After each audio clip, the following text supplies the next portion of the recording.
Income, expenses, savings. ऐसा circle जिसके बीच हम सब घूमते रहते हैं। आपका फेवरेट एस्पेक्ट कौन सा है? We know obviously income, but who doesn't like savings? पर क्या आप सेविंग्स नहीं कर पाते या फिर सेविंग्स रब रखा है?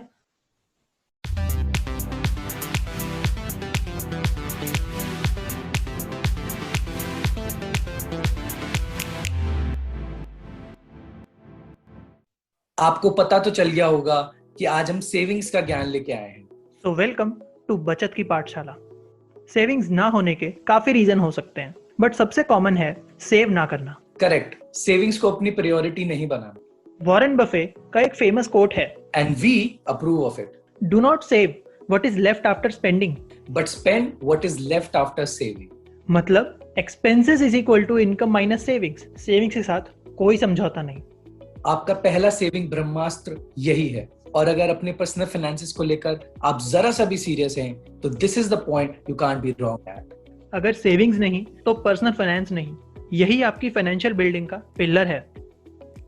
जनरली हम सैलरी रिसीव करते हैं मंथ एंड में, और सब जरूरत के खर्चे मंथ की स्टार्टिंग में हो जाते हैं, फ्रॉम बिल्स, रेंट टू और ईएमआईज, सब कुछ फॉलोड बाय योर वांट्स। तो अगर हम बस खर्चों के हिसाब से स्पेंड करते जाएं, तो हम एस्टिमेट भी नहीं कर सकते कब एक्सपेंसेस जरूरत से ज्यादा हो जाते हैं और सेविंग्स के नाम पे हमारे पास कुछ नहीं बचता। इसलिए बहुत ज्यादा जरूरत है पहले सेव करने की, और फिर जो बचता है उसको स्पेंड। अगर आप पहले से ये फॉलो करते हो, then thumbs up, but we have some more tips for you. Savings कैसे बढ़ा सकते हैं? स्ट्रेट फॉरवर्ड जवाब होगा एक्सपेंसेस कम करो, डेट्स मत लो। पर पहले एपिसोड का कैच भी याद करो, डिसिप्लिन। अब वन बाय वन कुछ सेविंग टिप्स। Number 1, budget. इसके साथ आप कभी गलत नहीं हो सकते, लेकिन आपके एस्टिमेट्स और एक्चुअल एक्सपेंसेस दोनों चेंज हो सकते हैं। इसलिए टाइम टू टाइम बजट को रिव्यू करना भी जरूरी है, ताकि आपकी ट्रैकिंग ट्रैक पर रहे। और बजट को फॉलो करना, इसके बिना तो कुछ भी नहीं होगा। बजटिंग, सेविंग या कोई भी एक्टिविटी हैबिट्स बनाना इंपॉर्टेंट है, धीरे धीरे, सडनली नहीं। तो सेविंग्स की हैबिट को भी धीरे धीरे स्टार्ट करें। अमाउंट कम हो सकती है, बट आपकी डेडिकेशन नहीं। सेविंग से अगर हाथ नहीं धोना, तो वॉरेन बुफे को मत भूलना। एक्सपेंसेस से पहले सेव, कोई भी एक डेट सेलेक्ट करो और उस दिन अपनी एसआईपी को ऑटो पायलट पे डालो। सेव करने का एक और तरीका, गोल सेटिंग। कोई भी गोल बनाओ, शॉर्ट टर्म या लॉन्ग टर्म, जैसे वेकेशन पे जाना या इन्वेस्टमेंट करना, और उस गोल के लिए हर मंथ अमाउंट सेव करो। गोल और अमाउंट दोनों को अचीवेबल रखना। प्लेन वनीला टिप, आपके पास क्रेडिट हो सकता है, बट कभी अपनी रीपेमेंट की कैपेसिटी से ज्यादा उसको यूज मत करना। मतलब अपनी इनकम से ज्यादा एक्सपेंसेस कभी नहीं।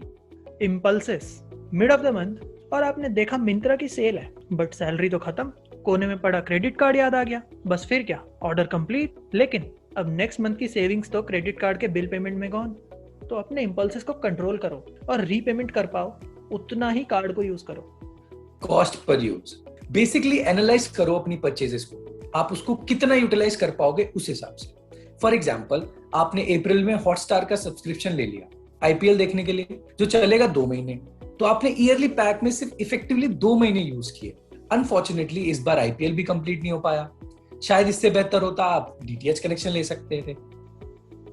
हमने लास्ट पॉडकास्ट में बताया था 50-30-20 रूल के बारे में, कैसे आप बजट बना सकते हैं इस रूल को फॉलो करके। एंड 20% पोर्शन है आपकी सेविंग्स। ये 20% आपके हिसाब से 25-30% भी हो सकता है। जितना ज्यादा उतना बेहतर।